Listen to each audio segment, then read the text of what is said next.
because you're one of the constituents. You hit them up, let them know. Look, man, what's going on here? You know, I need this this. is what we need in the community, and they have an obligation to take care of it. And if they don't, next election they get it out. You know, we voting for someone else. In high school, when they talk about U.S. history, no, like we don't really used to pay attention at all. Like they don't really go too in depth in like you know and like how it really benefit us. And That's the key right there. Educate yourself. Educate yourself. Educate yourself. Part of it. They don't want many people to be engaged civically or politically. They don't want people to be engaged because let me tell you, in this district, about 200,000 people live here. What, District 16? District 16. 20, Right? what? About 200,000 people. Right? Damn. So there's It could be more. There's 85,000 people that register voter. 85? 85,000 people. Among those 85,000 people, 65,000 people are Democrat, right? Guess what? How many people voted last city council race? 10,000. Mic check. So 10 out of 200. Mic check. Mind check. Mic check. Mind check. Mind check. Mind check. Mind check. Mic check. Mind check. Mic check. Mind check. Mic check. Mind check. Mic check. Mind check. Assalamu alaikum. Welcome back. Mic check. Mind check. You know, y'all already know, man. You know, it's your host Salaf. So today, you know, I got some wonderful people with me here today. I'll start off, you know, this brother on the side right here. You know, he's even serving some military services, right? Like, you know, right? I wanna. Oh, you Yeah. You wanna introduce? Yeah. Go ahead, but I mean, this is my brother Bilal. You know what I'm saying? But what's it called? Yeah, you are serving as military, right? Yeah, reserve. As a reserve, you know. And I also have, as a guest, I have my brother Yusuf Siddiq in the building, you know. And our special guest for today, you know, he's a candidate for District 16, you know. If he do get elected, hopefully he'll be like the first African immigrant, right? And in history, he'll be like the second Muslim city councilor of the New York City. So welcome, my brother Abdul Rahman Diallo. How you doing? Thanks for having me. Well, ain't you guys a problem? You know, it's happy. You know, today we just here. We're here to talk about some politics, man. We're here to talk about some politics. But before we really get into it, right? Because we know today's like a special day for some people. For America, Yeah, I guess for some people. For some Americans, but like before we really get into that, I want you to like talk about like some of the like because you running for the council. Yeah, city council. City council. Yeah. So like, what is like the role of the city council? Like, can you like? You know, first, you know, everybody's happy today. I guess many people, close to 7 million people that voted for Joe Biden. But look at it this way, you know, America is like the federal government. Okay, at the top we have 3 institutions. We have the legislative branch, the executive branch, and the judiciary branch. So, in the executive branch, that's the president and his staff.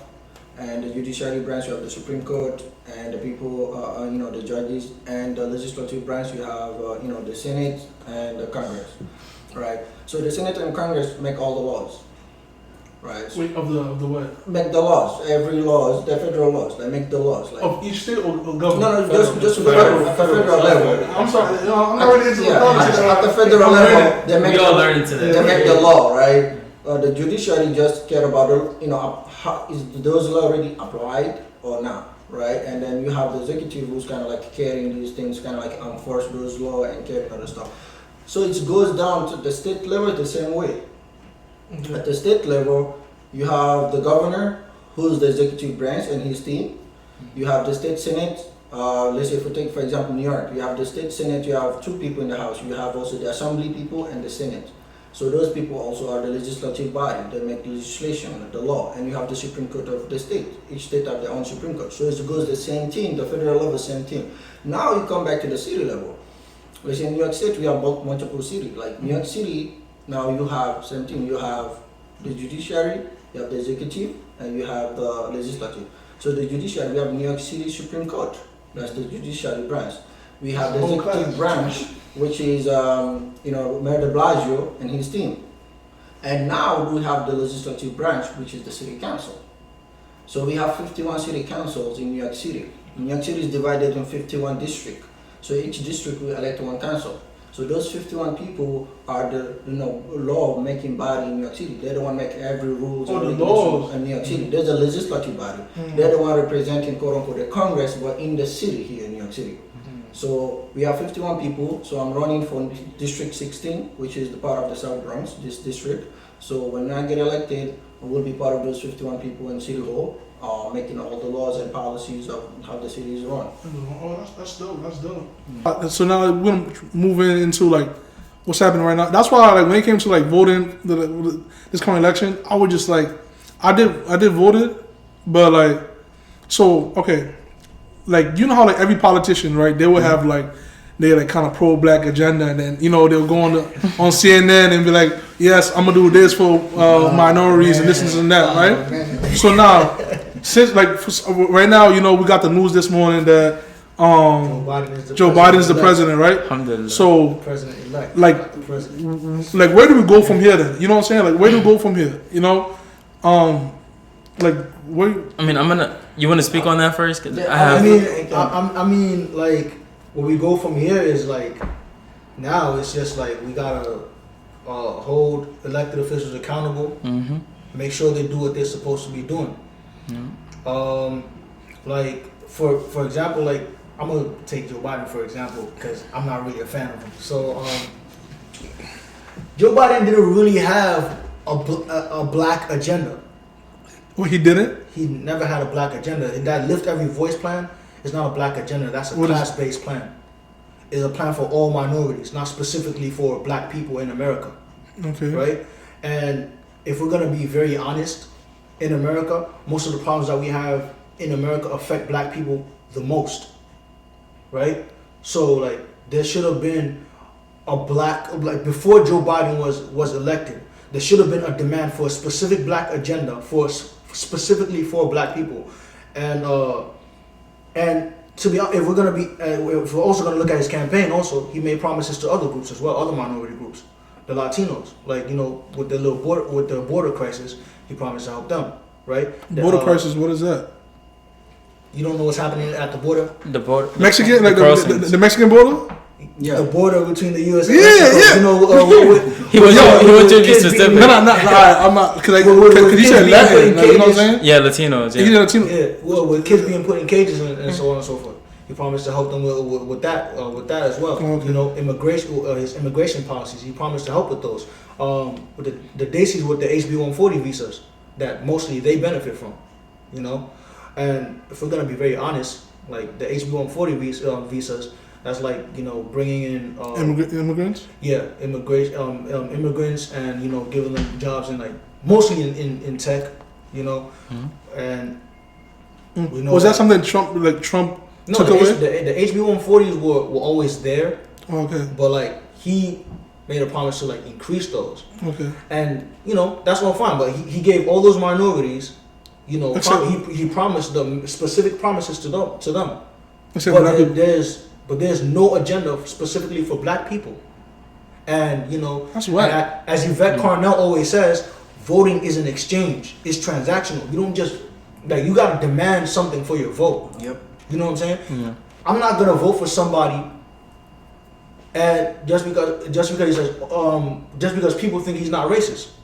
I'm gonna vote for somebody who's gonna represent my interests. Someone who's gonna help me get the stuff that I need to live in America. Yeah. You know what I'm saying? For sure. Yeah. I mean, Just like Yusuf just said, it's not enough to just vote, obviously, because, he's less racist than the other one, All politicians, it's important that we hold politicians accountable.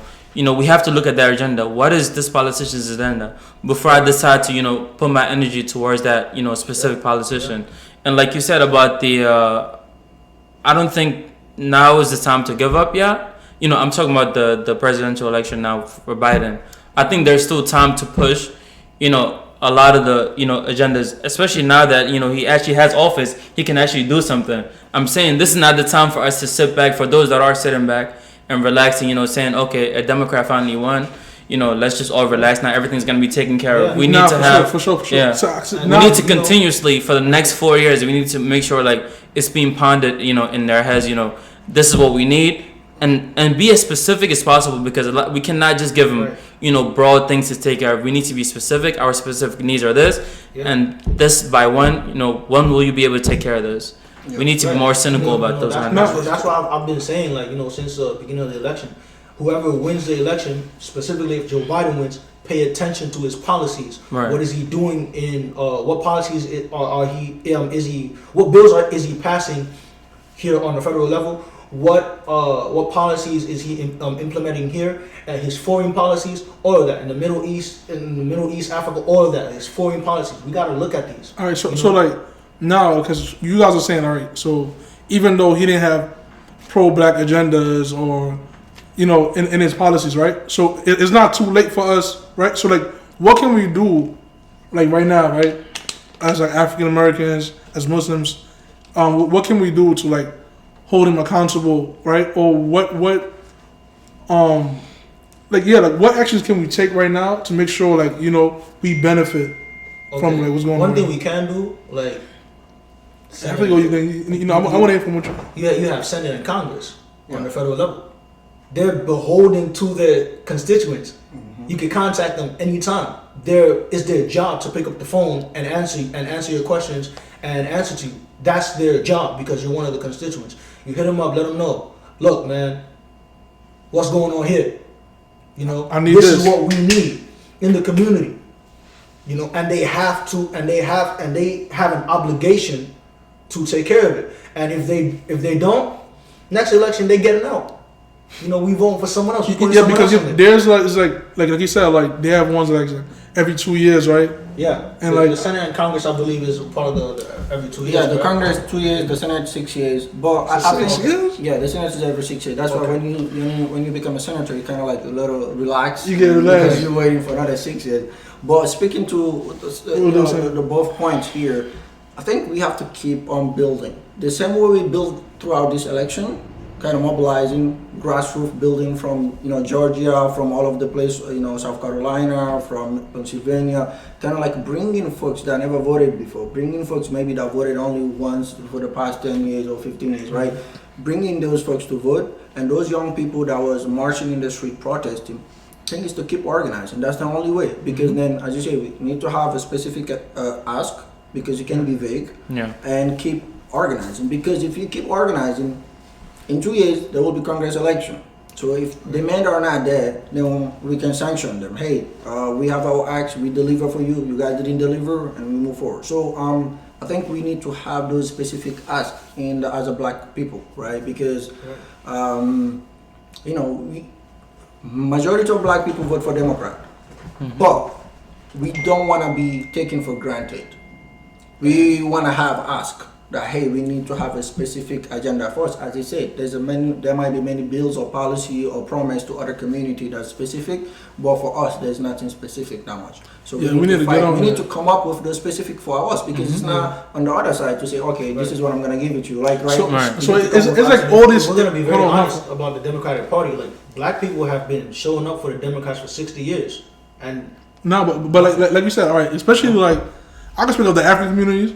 I don't know. We haven't been like voting for no senates or anything like that. So we just been chilling. We vote for like our president, and then we just sit down and just complain about we don't really put in no work. Right. So but we expect them to help out. We don't even expect. Yeah. We don't. I mean, the majority of people don't even expect. Yeah. You see, that's the thing. We were having a conversation before this started just now. That's the same exact thing we were talking about. We don't. No, not only do we not expect, we also refuse to participate. Yes. Yeah. We African people in the Bronx, like he said, we are concentrated here more than any other city, but yet we refuse to participate. Whenever we have town hall meetings, whenever we have elections, we just refuse to participate, period. And that's a problem. Why that's a problem? Because any funding or any resources that are available, they will never reach you. Not to hate or anything, the Hispanic community, they're benefiting most from this. Because why? Because why? You cannot blame them. You can't be mad at them. How can you be mad at them? You cannot. Because why? Because they participate. They show up. They ask questions. We need to start doing the same. And all right, so which led us to my next question. And like for me personally, I feel like we lack the knowledge, right? Like we just ignorant about it. Like we didn't know, like, all right, like the importance of it. Like for me personally, I never cared about politics. I feel like I don't want to hear about politics because like it's like useless to me. But like let's speak about like, all right, like what is the importance of like African Americans or Africans, Muslims to be like civically engaged in the community? Like what are the importance? I think we can list all thousands of importance of participating. And as I said again, let's talk about on the civic side. Just filing the census that just passed, right? Very important. The census determine how many money the federal government give to the state or to that particular area you live, because it's based on how many people live. That's based on the number of person that are gonna give money, right? And same thing. Every 10 years, they will do the census and they will distribute how many Congress each state will have. Right. If your people refuse to register, then if you had a 20 Congress, will go to 18 or 17, and you have list people that are representing you, that are fighting for you, bring your resources. The city will use that census, or the state will say, oh, how many funding that we're gonna give to this school?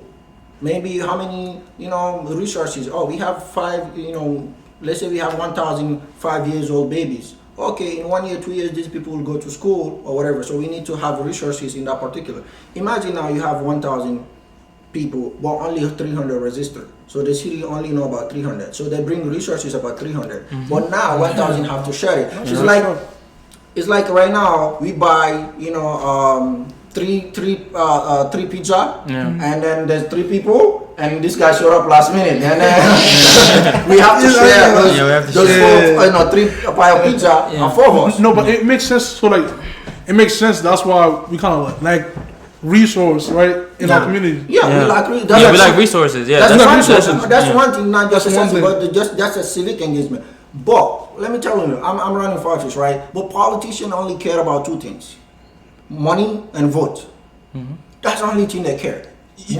Also about that, like, do you really get paid if you get elected? Yeah, if you get elected, you get like a salary. You get a pay. You get a salary. But when I say money, it's like your contribution to their campaign, right? How they run their campaign, financial, the donation for how to run their campaign. Politicians only care about 2 things. And then, but doesn't that like go to like how the whole government, like this, the U.S. system is corrupt because the politicians and like people that like on those chairs, they get funded by like these rich people, and like most of like, you know what I'm saying, like it keeps like we can go in and how the system is corrupt. But my point is here, we have to also play by the system for now until we change it, right? We can change the system automatically. We have to push for change. But if politicians care about money, money contribution and vote, this is real, right? Politicians care about someone contribute to the campaign and vote. Right now I'm running for district 16, right? You'll buy all the data. You'll see how many people register. You'll see how many people they call them, a prime voter. How many people voted for every election for the past 10 years or something. Then you only care about those people.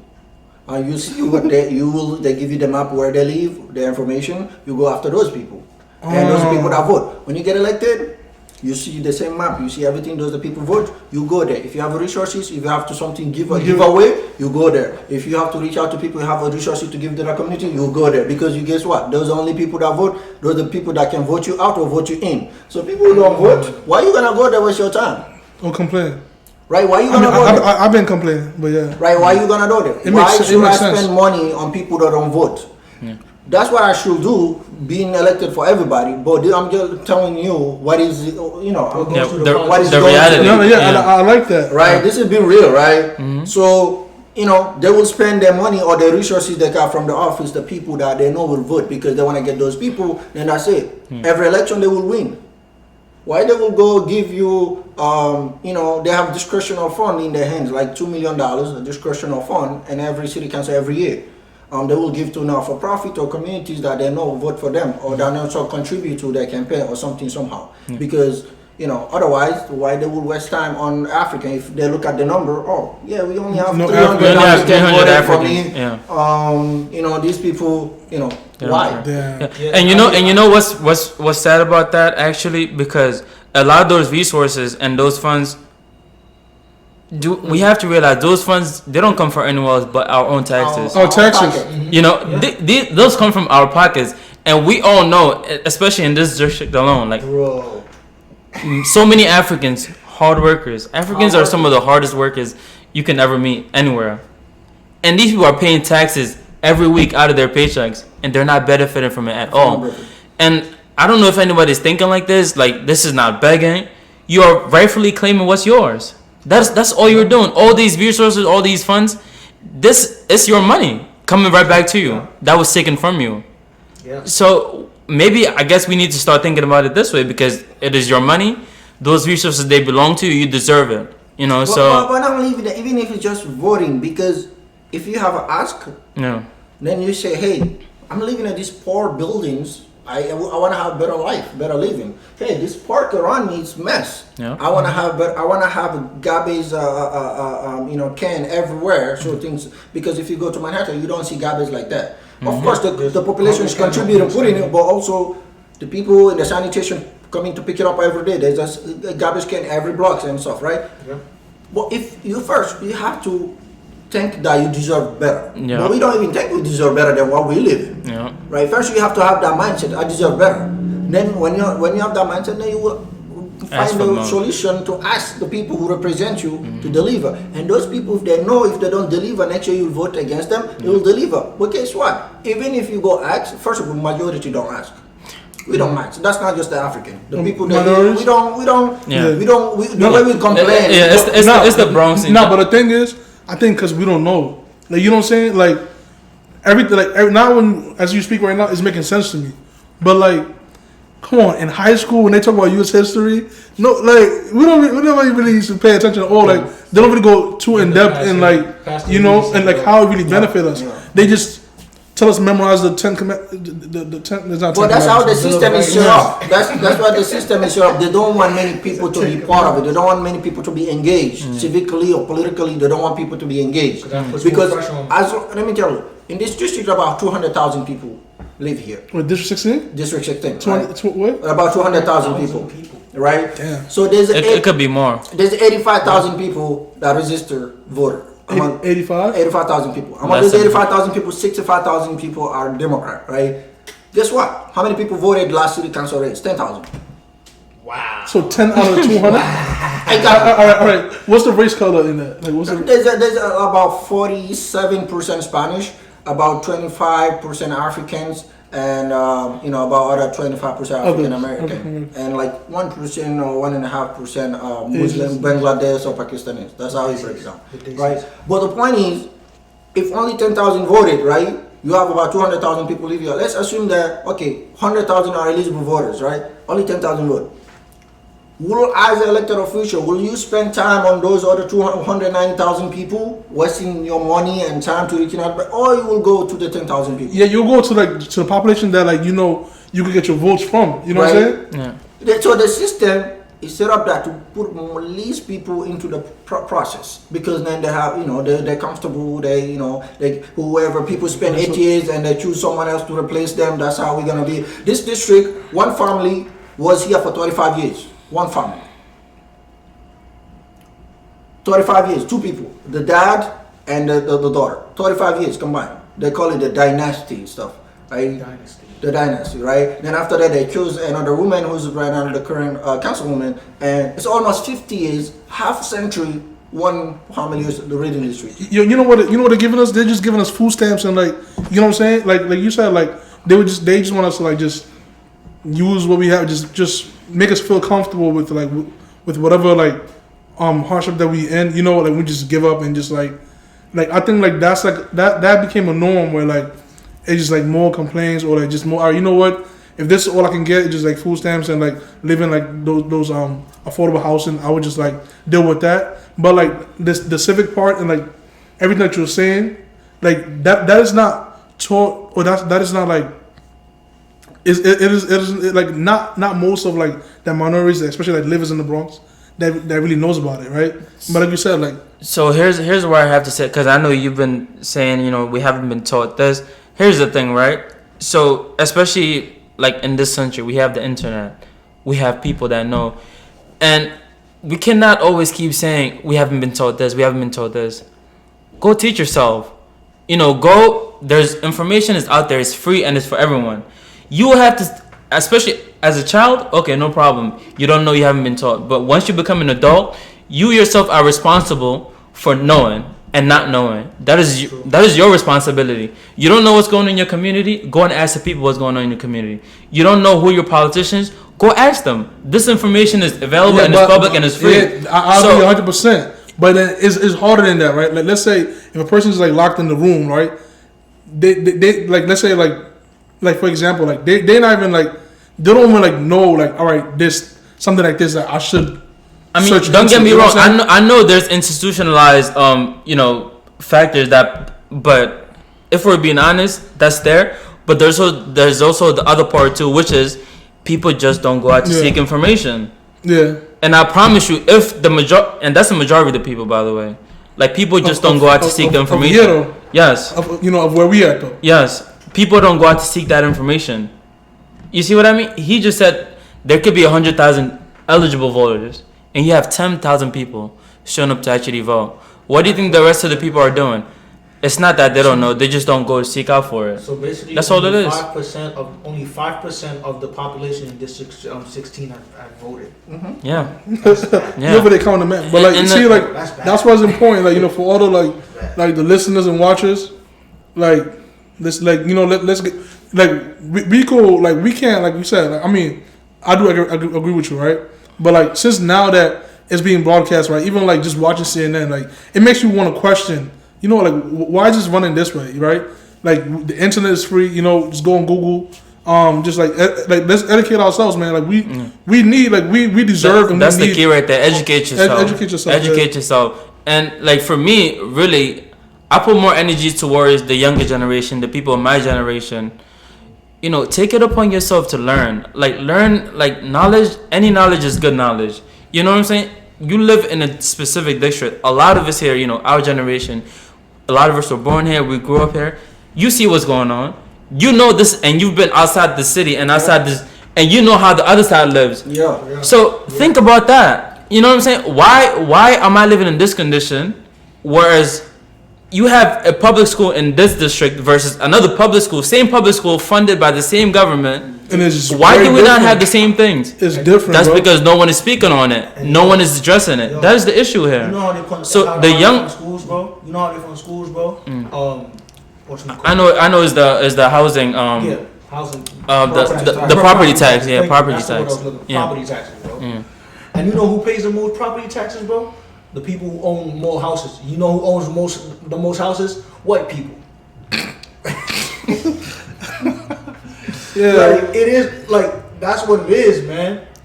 Like, yo, this but is again. No, I agree with you. I think we are still. I want to go back to these things. Like, you have to think that you have to believe that you deserve better. Mm-hmm. I mean, this might backlash. People might say, "Oh no, there's other people out there. You have to give them the information, or they don't know. They'll be oppressed for years and all of that stuff." I understand that, but you have to also think that you deserve better, right? If you work like. When I used to drive a cab, walking around the Park Avenue, seeing all these nice buildings, Manhattan downtown, like taking all these cool kids, and then as soon as I cross the bridge and come back at night at Bronx, like, oh, this is another different planet, right? Yeah, it's like a different world, a different world, like just a bridge. And as soon as you cross the bridge, you start breathing different air, right? I'm that's serious, right? Hold on, man. You start breathing different air. You start seeing different stuff. So you have to believe that you deserve better and ask people for better and work toward the betterness of yourself, your community, and keep asking for better and keep participating. That's what I believe. All right, so I mean, all of that. That's when we wrap up. All of that comes down to civically, like being engaged civically. Like, go out and vote. Press your representatives, man. How? Like, you call them? You could call them. You could go on there. You could email them. All that information is public. So go on Google. Find whatever district. Search up your district. Whatever district you live in, look it up. Look it up. Look up whatever district you live in. Like, personally, I live in District 15, so I gotta get my senators and my Congress people and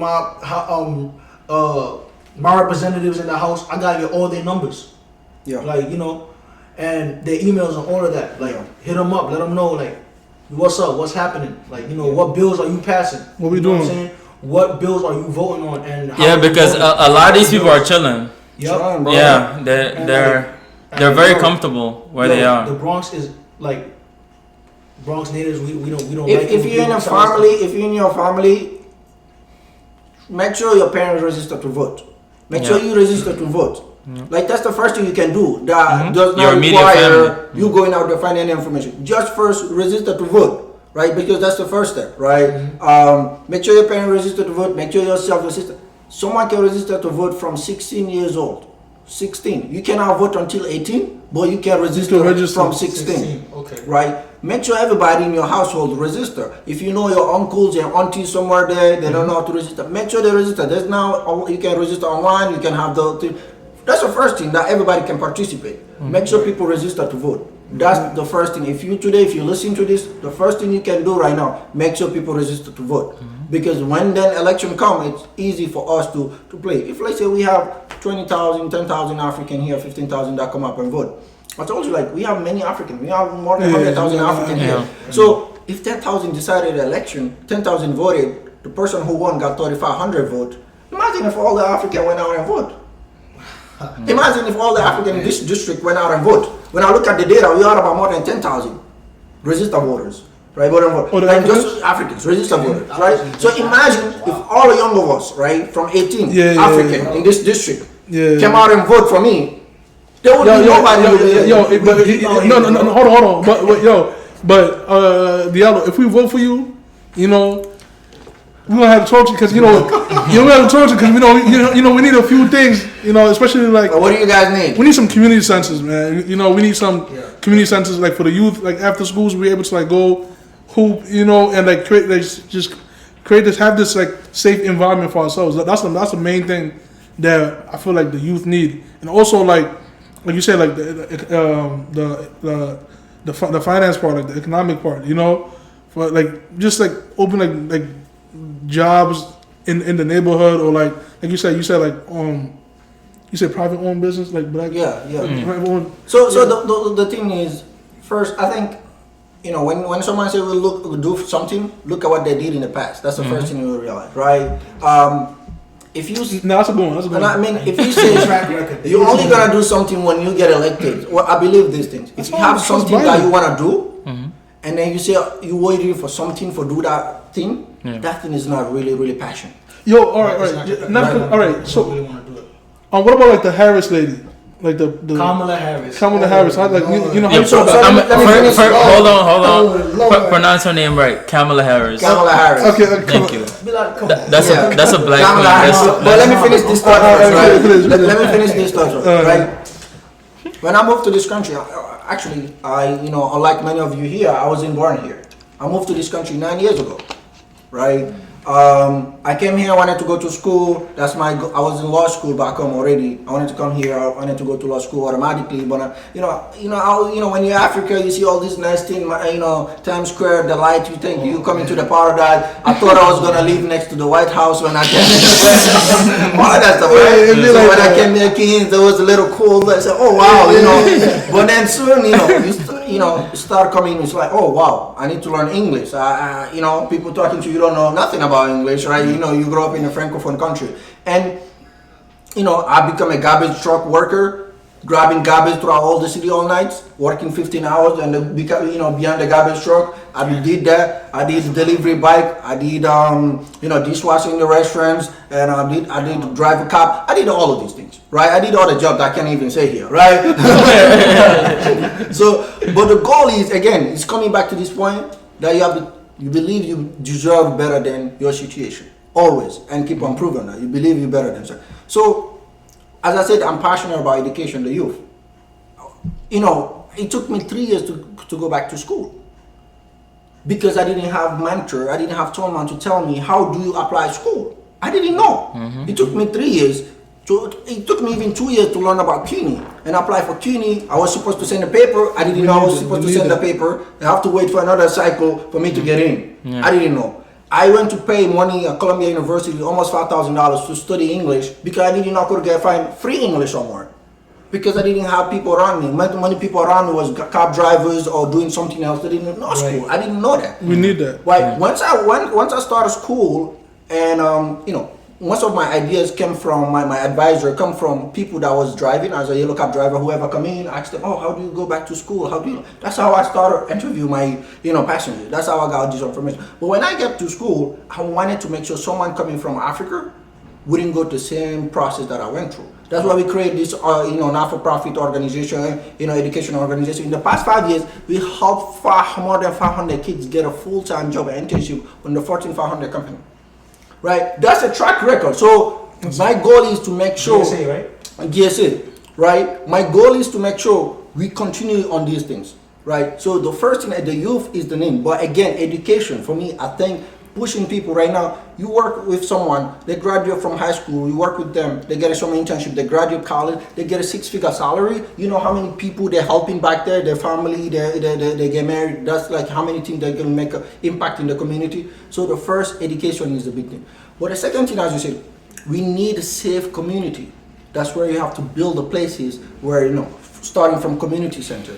I ran to be the president of the Guinean community here. One of the platforms I run, we need to have a community center where people can walk in, then they can have the question answered.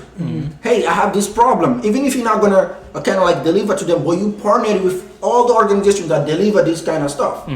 Right? Have this problem. We need a community center. For the youth, we need a community center where youth can go. I want to go right now to a community center where I can work out. I want to work out with people, like, my stomach getting bigger a little bit, right? So we want to have a safe place because the kids, I want to see role model. They want to see people they can contact with. They want to have a safe place. And then also that's a benefit for the parents. The kids to have a safe place to grow and learn. So those are the things. But as I told you guys, we have many organizations in our community. But if we don't have the funding coming somewhere, the ideas, if you have all your ideas, but if you don't have funding to take those ideas to action, it's a hard. So that's where, inshallah, we need to make sure we get someone to office. So once we have this idea or project, so at least we can have people that can guide us or that can help us fund this project. But if you're not coming down $10, $20 out of your pocket, we put in all of these things together. What about if we could get a funding for $50,000? How much impact we can do with that? A lot with more. the kids. The basketball stuff we organizing. If you get to $50,000, how much do? If you every year you have $100,000.